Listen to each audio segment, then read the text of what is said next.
ഏറ്റവും ചെറിയ ആമയെന്ന് പറഞ്ഞു കഴിഞ്ഞാൽ എൻ്റെ ഈ കൈക്കകത്ത് ഉൾക്കൊള്ളിക്കാൻ പറ്റുന്ന ഒരു 10-12 സെൻറ്റിമീറ്റർ മാത്രം വലുപ്പമുള്ള ഏറ്റവും ചെറിയ ആമയായിട്ടുള്ള ചൂരലാമയുണ്ട്. അപ്പോൾ ഈ ചൂരലാമയുടെ പ്രത്യേകത എന്ന് പറഞ്ഞു വരുമ്പോഴത്തേക്കിന് ചൂരലാമയെ കണ്ടെത്തിയത് ഏകദേശം 1912 ചാലക്കുടിക്കടുത്തുള്ള കവല എന്ന് പറഞ്ഞൊരു സ്ഥലത്താണ്.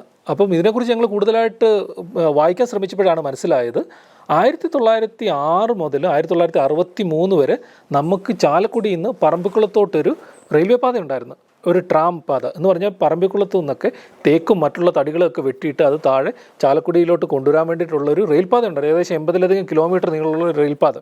അപ്പോൾ ആ റെയിൽപാതയ്ക്കടുത്ത് ഇടയ്ക്ക് കവല എന്ന് പറഞ്ഞൊരു സ്ഥലത്തു നിന്നാണ് ഇവർ ആദ്യമായിട്ട് ഈ ആമയെ കണ്ടുപിടിച്ചിട്ടുള്ളത്. കവല എന്ന് പറയുമ്പോഴത്തേക്കിന് ഞങ്ങൾ കുറേ ഈ സ്ഥലം തപ്പിപ്പോയി. പിന്നീടാണ് മനസ്സിലായത് കവല എന്ന് പറഞ്ഞപ്പോൾ ഞാൻ കോട്ടയംകാരനാണ്. കോട്ടയത്തിനടുത്ത് ഞാൻ താമസിക്കുന്ന വീടിനടുത്തൊക്കെ 2-3 കവലകളുണ്ട്. പരുത്തുംപാറ കവല, സദനം കവല, സായിപ്പ് കവല എന്നൊക്കെ പറയുന്ന കുറേ കവലകളുണ്ട്. എന്ന് പറഞ്ഞാൽ ഒരു വഴി ഇങ്ങനെ പോകുന്ന വേറൊരു വഴി വന്ന് ഇവിടെ ജോയിൻ ചെയ്യുന്ന സ്ഥലത്തിനാണ് കവല എന്ന് പറയുന്നത്. എന്ന് പറഞ്ഞ പോലെ തന്നെയാണ് ഇവർ ഈ കവലയെന്ന് ഉദ്ദേശിച്ച്.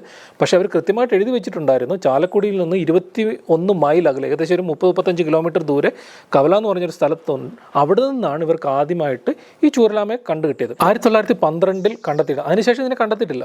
ഇപ്പോൾ ഇവർ തൃശ്ശൂർ വന്നിറങ്ങി ചാലക്കുടിയിലെത്തി. ചാലക്കുടിയിൽ നിന്ന് ഇവർ 10-30 കിലോമീറ്റർ സഞ്ചരിച്ചപ്പോഴത്തേക്കിന് അവരവിടെ ഒരു തനത് ഗോത്രവിഭാഗത്തിലുള്ള ആൾക്കാർ അവിടെ താമസിക്കുന്നുണ്ട്, കാടർ എന്ന് പറഞ്ഞ്.